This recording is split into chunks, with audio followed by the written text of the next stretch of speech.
Hello everyone, welcome to physics scholar. আমরা পড়ছি স্থিতিবিজ্ঞান এবং আমরা অলরেডি ভরকেন্দ্র সম্পর্কে জেনেছি, তারপরে বলের ভ্রামক সম্পর্কে জেনেছি, তারপরে আমরা সাম্যাবস্থা সম্পর্কে আলোচনা করেছি। আজকে আমরা যেটা আলোচনা করব সেটা হচ্ছে ভারকেন্দ্র বা সেন্টার অফ গ্র্যাভিটি। ভারকেন্দ্র বলতে আমরা কি বুঝি? আমাদের কাছে ধরো এমন একটা বস্তু আছে, এরকম একটা বস্তু আছে। এবার একটা বস্তুতে, এটা বিস্তৃত বস্তু, সেটা হচ্ছে একটা বস্তু, এবং তার মধ্যে কি আছে যে অসংখ্য এরকম বস্তুকণা আছে, অসংখ্য বস্তুকণা আছে। এবার প্রত্যেকটা বস্তুকণার কি হচ্ছে যে একটা করে ওজন আছে। সেই ওজন কাজ করছে কোন দিকে? নিচের দিকে।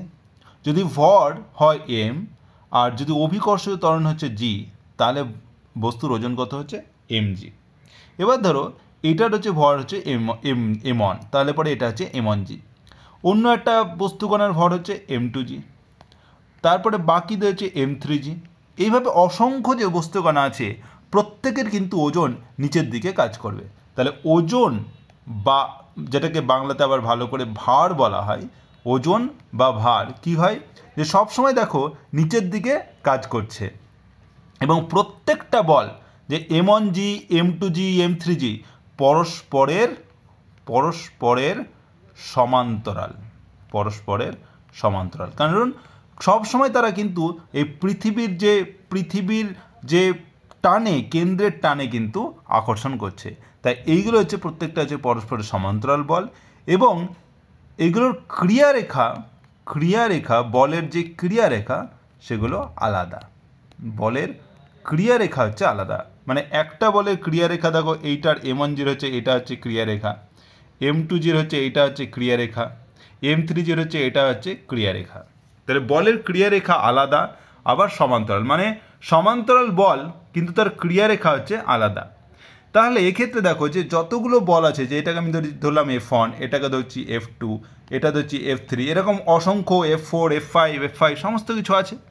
তাহলে তাদের আমরা একটা লব্ধি পাবো, যে টোটাল যে বস্তুটার যে যতগুলো বস্তুকণা আছে এবং প্রত্যেকটার একটা করে ওজন কাজ করছে, তাদের একটা লব্ধি পাবো। সেই লব্ধি ধরো হচ্ছে এফ, সেটার লব্ধি হচ্ছে এফ। এবং ধরো যে প্রত্যেকটা কোনো একটা অ্যাক্সিসের সাপেক্ষে যে এক্স ওয়াই এরকম যদি করি, তাহলে প্রত্যেকটা সাপেক্ষে প্রত্যেকের স্থানাঙ্ক যদি এরকম ধরে নিই এক্স ওয়াই জেড, এইভাবে যদি x1 y1 z1, x2 y2 z2, এইভাবে প্রত্যেকটা যদি আমি স্থানাঙ্ক করে দিই, তাহলে দেখতে পাবে যে এই যে একটা লব্ধি তুমি পাবে, যে প্রত্যেকটার যে এই লব্ধি কত হবে? Summation of F I. এই লব্ধি হবে সামেশন অফ এফ আই, মানে হচ্ছে m1g প্লাস m2g প্লাস হচ্ছে m3g প্লাস ... তার মানে হচ্ছে এই যে একটা লব্ধি পেলে, প্রত্যেকটা যে বল এইভাবে তোমার যে পরস্পরের সমান্তরালে কাজ করছে, তাহলে তার একটা লব্ধি তুমি পাবে, যেটা হচ্ছে সবসময় নিচের দিকে কাজ করছে। এই লব্ধি হচ্ছে আমি বলছি ডব্লিউ, যেটা হচ্ছে বস্তুর ওজন, বস্তুর সামগ্রিক ওজন হচ্ছে এইটা, হচ্ছে একটা লব্ধি বল। এই লব্ধি বল হচ্ছে বস্তুর ওজন বোঝাচ্ছে, যে ছোট ছোট বস্তুকণার যে ওজনের সমষ্টি, সেইটা নিয়েই একটা বস্তুর যে টোটাল ওজন সেটা হচ্ছে ডব্লিউ।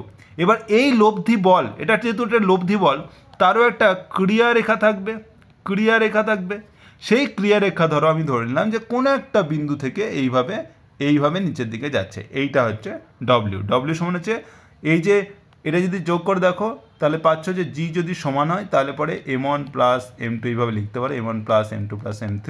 তা লিখতে পারো যে ক্যাপিটাল এম জি, যেখানে ক্যাপিটাল এম হচ্ছে m1 plus m2 plus m3 plus মানে ক্যাপিটাল এম হচ্ছে বস্তুর সামগ্রিক ভর, বা সমস্ত যে বস্তুকণার ভরের সমষ্টি হচ্ছে ক্যাপিটাল এম, সেটা হচ্ছে বস্তুর সামগ্রিক ভর। আর তাহলে ডব্লিউ সমান আমি লিখতে পারি ক্যাপিটাল mg। এইটা হচ্ছে বস্তুর সামগ্রিক ওজন। তাহলে দেখো এই যে বস্তুর ওজন, সামগ্রিক ওজন যেটা আমি পাচ্ছি, সেটা সবসময় কি হচ্ছে যে একটা নির্দিষ্ট বিন্দু আছে, যেটাকে আমি ধরি বলে জি। এই নির্দিষ্ট বিন্দু থেকে দেখো নিচের দিকে কাজ করবে, নির্দিষ্ট বিন্দু থেকে নিচের দিকে ক্রিয়া করবে। এই যে নির্দিষ্ট বিন্দু, একটা বিন্দু আছে, সেটাকে আমরা বলবো ভার কেন্দ্র। এবার তুমি যদি এই বস্তুটাকে এবার যদি ঘুরিয়ে নাও, যে এইভাবে ধরো এইভাবে তুমি এটাকে ঘুরিয়ে নিলে, তাহলে দেখো যে যেহেতু প্রত্যেকটা বল নিচের দিকেই কাজ করছিল, আবার তুমি দেখবে প্রত্যেকটা বল আবার নিচের দিকেই কাজ করছে এবং তাদের লব্ধি কিন্তু একই হবে এবং একই ক্রিয়া রেখা বরাবর হবে, মানে একটা ক্রিয়া রেখাতে এইভাবে তার লব্ধিটা কাজ করবে। এই বিন্দুটা আর এই বিন্দুটা কিন্তু একই। এই বিন্দুটা, এই যে বিন্দু আগে ছিল যেখান থেকে লব্ধি ওজনটা কাজ করছিল, সেই বিন্দুটা থেকেই কিন্তু আবার কিন্তু একই ওই মানে লব্ধি বলটাই যেটা ওজন বস্তুর সেটা ক্রিয়া করবে। তার মানে হচ্ছে তুমি কোনো বস্তুকে যদি ঘোরাও, যেভাবেই রাখো না কেন, যে কোনো অবস্থাতেই বস্তুর যে ওজন সেটা সবসময় একটা বিন্দু দিয়ে ক্রিয়া করবে, একটা বিন্দু দিয়ে ক্রিয়া করবে। সেই বিন্দুটাকেই বলা হচ্ছে বস্তুর ভার কেন্দ্র। বস্তুর ভার কেন্দ্র, ভার কেন্দ্র মানে হচ্ছে যে বিন্দুর মধ্যে দিয়ে যে কেন্দ্রবিন্দুর মধ্যে দিয়ে বস্তুর ভার ক্রিয়া করে, বস্তুর ভার ক্রিয়া করে। তাহলে যে বিন্দুর মধ্য দিয়ে বস্তুর ভার বা ওজন ক্রিয়া করে, সেটাই হচ্ছে বস্তুর ভার কেন্দ্র। তাহলে বস্তুর ভার কেন্দ্র বলতে আমরা বুঝি যে বিন্দুর মধ্যে দিয়ে বস্তুর ভার বা ওজন ক্রিয়া করে তাকে বস্তুর ভার কেন্দ্র বলে। তাই যে কোনো নির্দিষ্ট আকার বা আয়তন বিশিষ্ট বস্তুকে তুমি যেভাবেই রাখো না কেন, সব সময় বস্তুর ওজন বা ভার সেটি সকল অবস্থাতেই যে নিজের সাপেক্ষে একটি বিশেষ বিন্দু দিয়ে বিশেষ একটা বিন্দুর সাপেক্ষে ক্রিয়া করবে, বিন্দু দিয়ে যাবে। তাই এই নির্দিষ্ট বিন্দুকে বলা হয়, এই যে নির্দিষ্ট বিন্দু, এটাকে বলা হয় বস্তুর ভার কেন্দ্র। এবার আমরা ভার কেন্দ্রের অবস্থান নির্ণয় করব। তাহলে দেখো এইভাবে যদি আমি একটা বস্তু নিলাম এবং প্রত্যেকটা বিন্দু এরকমভাবে প্রচুর বিন্দু আছে, এগুলো হচ্ছে বস্তু কণা, প্রত্যেকটা বস্তু একটা করে ভর আছে। তাহলে এটা ধরলাম M1G, M2G, প্রত্যেকটার ওজন হচ্ছে M1G, M2G, M3G, এইভাবে প্রত্যেকটার। এবং প্রত্যেকটা স্থানাঙ্ক যদি x1 y1 z1 এইভাবে যদি স্থানাঙ্ক দিয়ে দিই, x2 y2 z2, তারপরে x3 y3 z3, তাহলে দেখো এবার M1G হচ্ছে একটা বল যেটা নিচের দিকে কাজ করছে F1, M2G হচ্ছে F2, M3G হচ্ছে F3। তাহলে এইগুলো হচ্ছে পরস্পরের সমান্তরাল বল, F1, F2, F3 পরস্পরের সমান্তরাল বল। তাহলে তাদের লব্ধির যে ক্রিয়ারেখা যদি বার করি, তাহলে আমি কি পাবো, যে x সমান যদি লব্ধি, যদি আমার যে W হচ্ছে এই লব্ধি, এই W এর যে ক্রিয়া বিন্দু বলতে পারো, তার স্থানাঙ্ক কত হবে সেটা ধরে নিলাম আমি হচ্ছে যেটা G আমি বলছিলাম যে ভার কেন্দ্র, তার স্থানাঙ্ক হচ্ছে XYZ।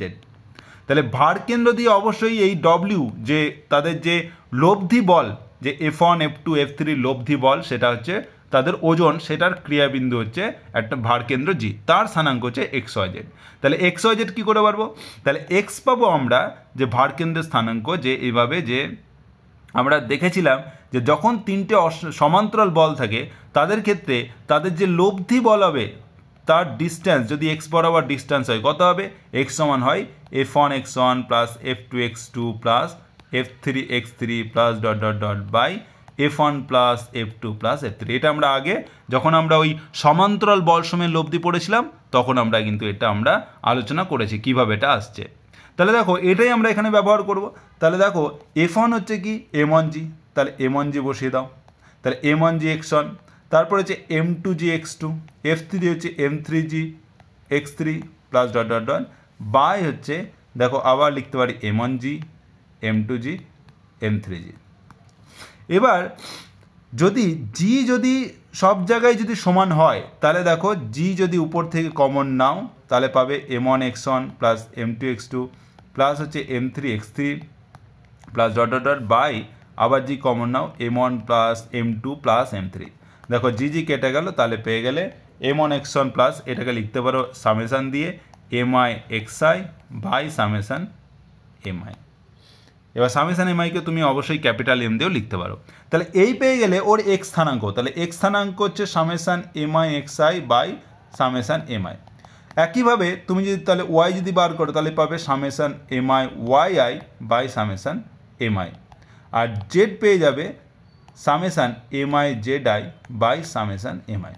তাহলে এইভাবে এইটা কি পেলে তুমি, এটা হচ্ছে এক্স সমান ওয়াই সমান আর জেড সমান, এগুলো কি হলো যেটা ভার কেন্দ্র তার স্থানাঙ্ক। এটা হচ্ছে ভার কেন্দ্রের স্থানাঙ্ক।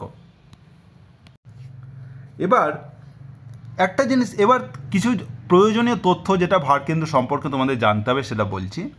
যে আমরা কি করলাম, যে আমরা দেখো যেখানে জি ধরে নিয়েছি যে সব জায়গায় সমান। এবার জি সব জায়গায় যদি সমান ধরে নিই তাহলে আমি এখান থেকে ভারকেন্দ্রের স্থানাঙ্ক পেয়ে গেলাম। তাহলে একটা জিনিস লক্ষ্য করো যে 1 নাম্বার, যে ভরকেন্দ্র যখন বার করেছিলাম তখন কিন্তু আমরা একই ফর্মুলায় পেয়েছিলাম। তার মানে যখন জি অপরিবর্তিত থাকবে তখন কি হচ্ছে, এই যে ভারকেন্দ্রের স্থানাঙ্ক আর আমরা ভরকেন্দ্রের স্থানাঙ্ক কিন্তু একই। তার মানে হচ্ছে যে বস্তুর ভরকেন্দ্র ও ভারকেন্দ্র একই, অভিন্ন। তাহলে ভরকেন্দ্র আর ভারকেন্দ্র কখনো বস্তুর ভরকেন্দ্র আর ভারকেন্দ্র কখন অভিন্ন বিন্দু হবে, মানে একই বিন্দু হবে কখন, যখন অভিকর্ষজ ত্বরণের মান অপরিবর্তিত থাকবে। অভিকর্ষজ ত্বরণের মান অপরিবর্তিত থাকবে, তখনই একমাত্র ভরকেন্দ্র আর ভারকেন্দ্র অভিন্ন বিন্দু হবে। তো এটা অবশ্যই মনে রাখবে। 2 নম্বর ধরো যে কোনো ধরো ছোট বস্তুকণা আছে, তাহলে তার ক্ষেত্রে অবশ্যই জি এর মান একই হবে, তাহলে সেক্ষেত্রে অবশ্যই ভরকেন্দ্র আর ভারকেন্দ্র একই হবে। এবার ধরো তোমার কাছে একটা হিমালয় পর্বত আছে, তুমি হিমালয় পর্বতে তুমি যদি যাও, তাহলে পৃথিবী পৃষ্ঠে যেটা ভূপৃষ্ঠে তোমার যে জি এর মান, আর এই হিমালয়ের বিভিন্ন জায়গাতে এখানে তোমার জি এর মান হবে আলাদা। কারণ হচ্ছে যখন তুমি পৃথিবী পৃষ্ঠ থেকে উপরের দিকে উঠবে, এইচের সাথে সাথে তুমি এটা পড়বে যে যখন মহাকর্ষ সম্পর্কে পড়বে, গ্র্যাভিটেশন সম্পর্কে পড়বে, তখন দেখবে যখন তুমি ভূপৃষ্ঠ থেকে যত উপরে যাবে এই জি এর মান কমতে থাকবে। তার মানে হচ্ছে যে বস্তুর যদি প্রচুর বৃহদাকার হয়, মানে প্রচুর বিস্তৃত বস্তু হয় এবং কিছু উচ্চতা আছে যেটা অনেক উঁচু, ধরো এরকম বস্তুর ক্ষেত্রে কি হচ্ছে, যে তার ক্ষেত্রে কি হচ্ছে, অভিকর্ষ ত্বরণের মান কি হচ্ছে বিভিন্ন জায়গায় বিভিন্ন। তাহলে নিচের দিকে কি হচ্ছে, অভিকর্ষ ত্বরণের মান বেশি আর উপরের দিকে কম, মানে যে জি প্রাইম হচ্ছে লেস দ্যান জি। তার মানে এর যে ভারকেন্দ্র হবে সেটা অবশ্যই সেটা হচ্ছে অনেকটা নিচের দিকে থাকবে, এইখানে থাকবে তার ভারকেন্দ্র। কিন্তু তার ভরকেন্দ্র কোথায় থাকবে, দেখো যেহেতু এটা আমি যদি ধরে নিই যে এই যে হিমালয় সেটা হচ্ছে সুষম ঘনত্বের যদি হয়, তাহলে ভরকেন্দ্র কোথায় থাকে, ভরকেন্দ্র তার জ্যামিতিক বিন্দু, যে জ্যামিতিক কেন্দ্র হয় সেখানে থাকে। তাহলে ধরে নাও যে এইখানে আছে, এইটা হচ্ছে তার ভরকেন্দ্র। তাহলে ভরকেন্দ্র আর ভারকেন্দ্র কিন্তু আলাদা। মানে যখন, কারণ হচ্ছে যে জি এর মান, যে জি যেটা অভিকর্ষ ত্বরণের মান আলাদা, সেই জন্য। তাই কোনো একটা বিস্তৃত বস্তু যেটা খুব উঁচু বস্তুর ক্ষেত্রে কি হচ্ছে না, যেহেতু জি এর মান বিভিন্ন জায়গায় আলাদা, সেই জন্য তোমার যে ভারকেন্দ্র জি আর ভরকেন্দ্র জি প্রাইম এটা একই হচ্ছে না। এবং তুমি দেখবে যে ভারকেন্দ্র কিন্তু একটু এই ভরকেন্দ্র থেকে নিচে অবস্থিত। তাহলে ভরকেন্দ্র থেকে কিছুটা দূরে অবস্থিত, কিছুটা নিচে অবস্থিত। বোঝা গেল? তার মানে আমাদেরকে কি মনে রাখতে হবে? 1 নাম্বার হচ্ছে যে অবশ্যই যে যখন কোনো বস্তু, যে যদি হিমালয় পর্বতের মতো যদি কিছু বস্তু হয়, তাহলে সেক্ষেত্রে বস্তুর ঘনত্ব সুষম, এবং সেক্ষেত্রে মানে ভরকেন্দ্র যেখানে কাজ করবে, যে আমি জি প্রাইম বলি, কিন্তু যেহেতু অভিকর্ষজ বলের মান আলাদা, তাই যেহেতু অভিকর্ষজ ত্বরণ হচ্ছে নিচের দিকে বেশি, তাই সেক্ষেত্রে ভারকেন্দ্র হবে একটু নিচে অবস্থিত হবে। তার মানে ভরকেন্দ্র আর ভারকেন্দ্র আলাদা হবে। তারপরে হচ্ছে যে অবশ্যই ভারকেন্দ্র হচ্ছে, অবশ্যই একটা বস্তুর ক্ষেত্রে ভারকেন্দ্র হচ্ছে সেই বিন্দু যেটা দিয়ে বস্তুর ওজন নিচের দিকে কাজ করে। এবার এই যে অভিকর্ষজ ত্বরণ হচ্ছে, এই অভিকর্ষজ ত্বরণ কিসের জন্য আসে? পৃথিবীর অভিকর্ষ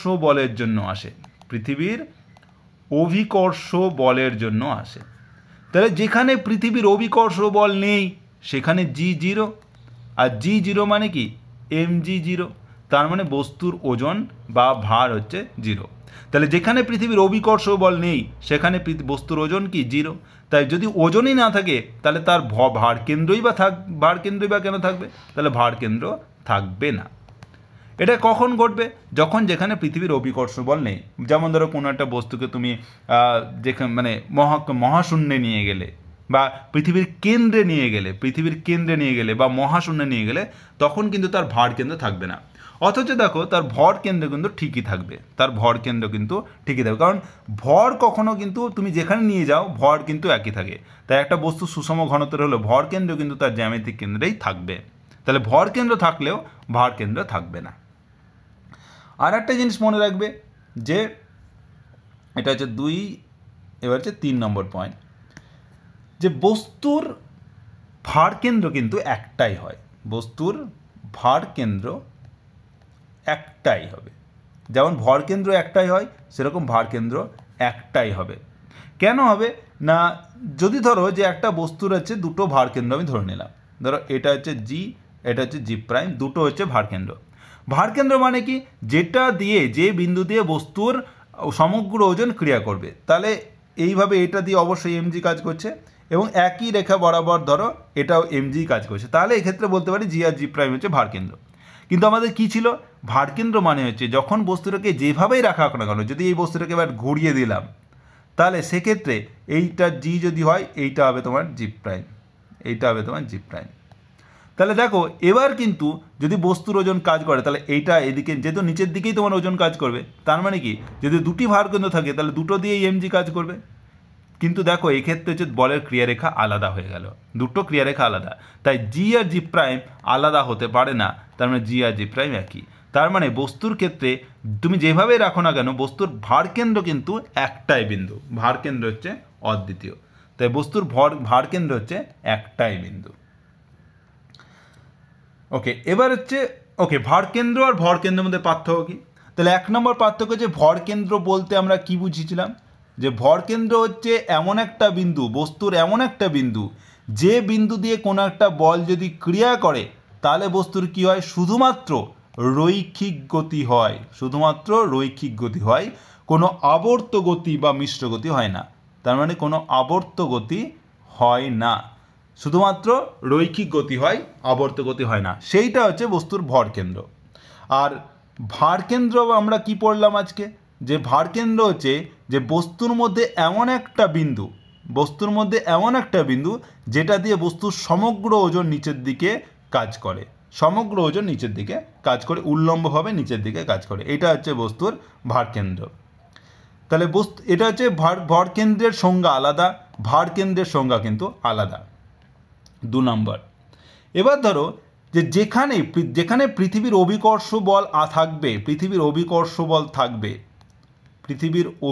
বল থাকবে সেখানেই বস্তুর ভার কেন্দ্র থাকবে। কিন্তু যেখানে পৃথিবীর অভিকর্ষ বল থাকবে না, মানে জি হচ্ছে 0, সেখানে কি হবে, ভার কেন্দ্র থাকবে না। কিন্তু যেহেতু ভর কেন্দ্র হচ্ছে বস্তুর সমগ্র ভর যেখানে থাকবে সেটা, তো সেই ভর কেন্দ্র কিন্তু তুমি যেখানেই মহাশূন্য মহাবিশ্বের যেখানেই নিয়ে যাও না কেন তার ভর কিন্তু একই থাকবে। তাই ভর কেন্দ্র সব সময় কিন্তু থাকবে। তাই ভর কেন্দ্র সব সময় কিন্তু থাকবে। কিন্তু ভার কেন্দ্র কখন থাকবে, যেখানে পৃথিবীর অভিকর্ষের বল আছে সেখানেই ভার কেন্দ্র থাকবে। আর ভর কেন্দ্র হচ্ছে সব সময় যেখানেই তুমি নিয়ে যাও না কেন সব সময় ভর কেন্দ্র থাকবে। আর 3 নম্বর হচ্ছে যে যখন অভিকর্ষজ ত্বরণের মান অপরিবর্তিত, মানে একই সব জায়গাতে, তাহলে সেক্ষেত্রে আমার হচ্ছে ভর কেন্দ্র আর ভার কেন্দ্র কি হয়, একই হয়ে যায়। তাহলে কোনো একটা বস্তুর ভর কেন্দ্র আর ভার কেন্দ্র কখন একই হয়, যখন অভিকর্ষ ত্বরণের মান পুরো বস্তুতে একই হয়। এবার জি যদি আলাদা হয় তাহলে বস্তুর ভর কেন্দ্র আর ভার কেন্দ্র আলাদা বিন্দু হবে। এই হচ্ছে ভর কেন্দ্র আর ভার কেন্দ্রের মধ্যে পার্থক্য। এবার আমরা কিছু উদাহরণ দেখে নিব, গাণিতিক উদাহরণ।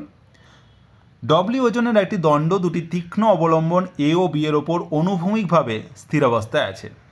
তাহলে তীক্ষ্ণ দুটি একটি দণ্ড আছে, তাহলে একটা দণ্ড যদি এরকমভাবে নিয়ে নিই, এটা হচ্ছে তোমার দণ্ড, তীক্ষ্ণ দুটি অবলম্বন আছে, তাহলে এইটা হচ্ছে তোমার অবলম্বন, এটা হচ্ছে তোমার এ, আর একটা অবলম্বন হচ্ছে এটা হচ্ছে বি, অনুভূমিক অবস্থাতে আছে এবং ওজন হচ্ছে ডব্লিউ। তার মানে হচ্ছে এর যদি ভার কেন্দ্র এটা হয় তাহলে অবশ্যই এটা হচ্ছে ডব্লিউ কাজ করছে নিচের দিকে।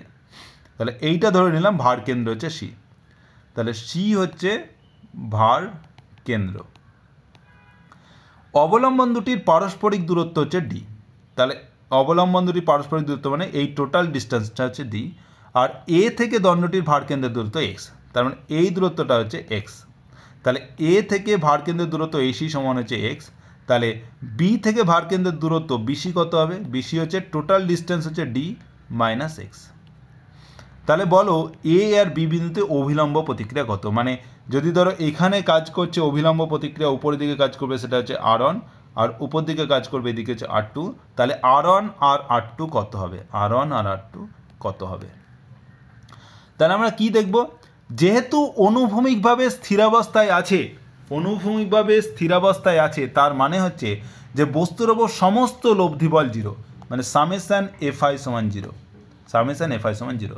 তার মানে হচ্ছে যে টোটাল বল দেখো কোন দিকে কাজ করছে, যে R1 উপর দিকে কাজ করছে, R2 উপর দিকে কাজ করছে, আর ডব্লিউ নিচের দিকে, তো সেটাকে মাইনাস লিখলাম, তাহলে সেটা হচ্ছে জিরো। তাহলে আমি পেলাম যে R1 প্লাস R2 সমান হচ্ছে ডব্লিউ। তাহলে এইটা পেয়ে গেলাম আমরা 1 নম্বর ইকুয়েশন। আর একটা কি শর্ত হয়, সাম্যাবস্থা থাকার শর্ত, একটা হচ্ছে সমগ্র বল লব্ধি বলটা জিরো হয়, আর দ্বিতীয় হচ্ছে কোনো একটা বিন্দুর সাপেক্ষে, যে কোনো বিন্দুর সাপেক্ষে যে বলগুলো কাজ করছে তার ভ্রামক কী হবে, ভ্রামকের বীজগাণিতিক সমষ্টি শূন্য হবে। মানে যেটা আমরা পড়েছিলাম যে RI cross FI summation I সমান জিরো হবে। এইটা হচ্ছে সাম্যাবস্থার দ্বিতীয় শর্ত। তাহলে সেটা থেকে পাচ্ছি, দেখো যদি আমি R1 বল নিই, সেক্ষেত্রে যদি আমি সি বিন্দুর সাপেক্ষে যদি সমস্ত কিছু বার করি, তাহলে সি বিন্দুর সাপেক্ষে দেখো R1 গণিত হচ্ছে দূরত্ব কত এক্স, আর এটা পজিটিভ হবে না নেগেটিভ হবে, বলের ভ্রামক আমরা দেখেছি যে এক্ষেত্রে এটা সি আছে এখানে, আর এক্ষেত্রে এইভাবে কাজ করছে R1। তাহলে এটা যদি ঘোরে তাহলে দেখো এটাকে কোন দিকে ঘোরাবে, এটা ক্লকওয়াইজ ঘোরাবে, ক্লকওয়াইজ ঘোরা মানে বলের ভ্রামক কী হবে, নেগেটিভ হবে, তাই এটা হবে মাইনাস। আর R2 এর জন্য ভ্রামক কত হবে, R2 গণিত হচ্ছে যেখান থেকে মানে যে বিন্দুর সাপেক্ষে সি বিন্দুর সাপেক্ষে বার করছি, তাই সেখান থেকে লম্ব দূরত্ব কত, ডি মাইনাস এক্স, এই বিসি হচ্ছে লম্ব দূরত্ব, সেটা হচ্ছে ডি মাইনাস এক্স। আর এবার এটা পজিটিভ হবে না নেগেটিভ হবে সেটা বার করবো, যে এখানে দেখো এখানে আছে সি বিন্দু আর R2 কাজ করছে এদিকে, তাহলে R2 যদি ঘোরে তাহলে এটা ঘোরাবে কোন দিকে, এই দিকে, তাহলে এটা হচ্ছে অ্যান্টি ক্লকওয়াইজ, তার মানে বলের ভ্রামক হচ্ছে পজিটিভ, তাহলে এটা পজিটিভ। আর দেখো এই ডব্লিউ কাজ করছে কোথায়, সি বিন্দুতে, তাই সি বিন্দু থেকে লম্ব দূরত্ব কত, জিরো, তাই তার কোনো ভ্রামক হচ্ছে, ভ্রামকের মান জিরো। তাই টোটাল বীজগাণিতিক সমষ্টি যে R2 গণিত D minus x minus R1 x সমান হচ্ছে জিরো। তাহলে আমি পেয়ে গেলাম দেখো যে তোমার হচ্ছে R1 প্লাস R2 এক্স সমান হচ্ছে R2 ডি। এবার R1 প্লাস R2 সমান বার করছি ডব্লিউ, তাহলে পেলাম যে R2 ডি সমান হচ্ছে ডব্লিউ এক্স, তাহলে R2 সমান পেয়ে গেলাম ডব্লিউ এক্স বাই ডি, এটা হচ্ছে R2। আর R2 পেয়ে গেলে তুমি R1 পেয়ে যাবে, দেখো R1 সমান হচ্ছে ডব্লিউ মাইনাস R2, তাহলে ডব্লিউ মাইনাস R2 হচ্ছে ডব্লিউ এক্স বাই ডি, তাহলে এক্ষেত্রে পেয়ে গেলে তুমি হচ্ছে W into 1 minus X by D, তাহলে R1 পেয়ে গেলে R2 পেয়ে গেলে, এটাই তোমাকে চেয়েছিল R1 আর R2। ওকে, নেক্সট কোশ্চেন, যে একটি মসৃণ অনুভূমিক টেবিলের ওপর একটি শিকল রাখা আছে, ধরো একটা টেবিল এইভাবে রাখা আছে, ওকে এইভাবে একটা টেবিল রাখা আছে ধরো, তাহলে টেবিলের পায়া আছে। এবার এই টেবিল থেকে তোমার হচ্ছে একটা শিকল রাখা আছে, মানে একটা ধরো শিকল এইভাবে হচ্ছে একটা শিকল এইভাবে রাখা আছে, এবং তার 1/4 অংশ এইভাবে নিচের দিকে ঝুলছে, 1/4 অংশ ঝুলছে, মানে টোটাল দৈর্ঘ্য যত শিকলের দৈর্ঘ্য দেওয়া আছে এল, তার মানে কতটা দৈর্ঘ্য ঝুলছে, L/4 দৈর্ঘ্য ঝুলছে, তার মানে এই দূরত্বটা হচ্ছে L/4। এবার হচ্ছে ভর হচ্ছে এম, এই শিকলের টোটাল ভর হচ্ছে এম, তাহলে এই L/4 দৈর্ঘ্যের ভর কত হবে, তাহলে সেটা আমরা যদি ধরে নিই যে অবশ্যই যে যদি সুষম ঘনত্বের হয়, তাহলে আমরা বলতে পারি যে L/4 দৈর্ঘ্যের ভর হবে m/4, মানে 1/4 অংশ, তাহলে 1/4 হয়ে যাবে। তাহলে বলো যে ঝুলন্ত অংশকে টেনে, যদি আমি এটাকে টেনে উপরের দিকে তুলি, তাহলে টেবিলের উপর তুলতে তাহলে কত কার্য করতে হবে, কার্য মানে কি, যত পরিমাণ বল কাজ করছে। তাহলে এই যে দেখো এক্ষেত্রে এই যেটা অনুভূমিক টেবিলের উপর আছে তার উপর কোনো বল প্রয়োগ করছে না, কারণ তার যেটা mg নিচের দিকে কাজ করছে আর প্রতিক্রিয়ার জন্য উপর দিকে কাজ করছে সেটা হচ্ছে সমান। শুধুমাত্র যে জিনিসটা ঝুলছে সে তার যেটা ভর, তার ভর হচ্ছে কত m/4 ইন্টু হচ্ছে জি, এই পরিমাণ বল নিচের দিকে কাজ করছে। তাহলে এই পরিমাণ বলের বিরুদ্ধে কাজ করতে হবে এবং যে সরণটা করতে হবে সেই সরণ যদি গুণ করে দাও তাহলে তুমি কার্য পেয়ে যাবে। তাহলে বল তোমার হচ্ছে এখানে m/4 ইন্টু জি, আর তোমাকে কী বার করতে হবে, সরণ। এবার সরণ কার সরণ, যে তুমি পুরোটা তো সরণ বার করতে পারবে না, তাই তুমি কি করবে এক্ষেত্রে, যে যে মানে পোর্শনটা তোমার ঝুলছে তার তুমি কি করবে, ভার কেন্দ্র বার করবে। তাহলে ভার কেন্দ্র কোথায় কাজ করে, ভার কেন্দ্রের স্থানাঙ্ক যদি বার করো, তাহলে যদি আমি জি এর মান অপরিবর্তিত থাকে তাহলে এটা হবে তার জ্যামিতিক কেন্দ্রে, তার মানে হচ্ছে মধ্যেখানে। তাহলে এটার দূরত্ব কত হবে, যে টোটালটা যদি L/4 হয় তাহলে এটার দূরত্ব হবে L/8।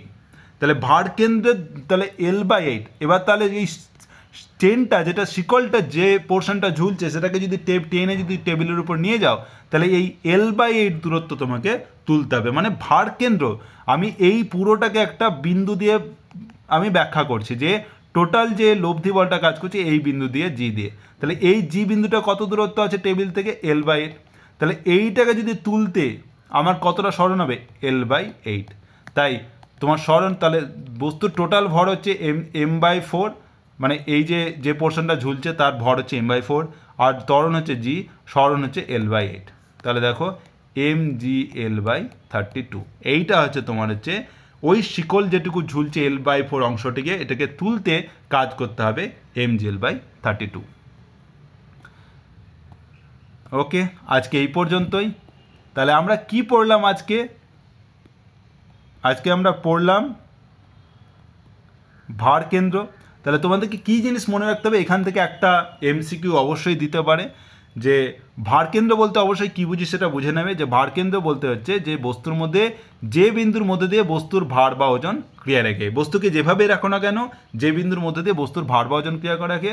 আর ভার কেন্দ্রের স্থানাঙ্ক তোমরা এইভাবে বার করতে পারো, যখন জি এর মান অপরিবর্তিত তখন তুমি এইভাবে দেখো ভার কেন্দ্রের স্থানাঙ্ক ভর কেন্দ্রের স্থানাঙ্কের সাথে সমান হয়ে যাবে।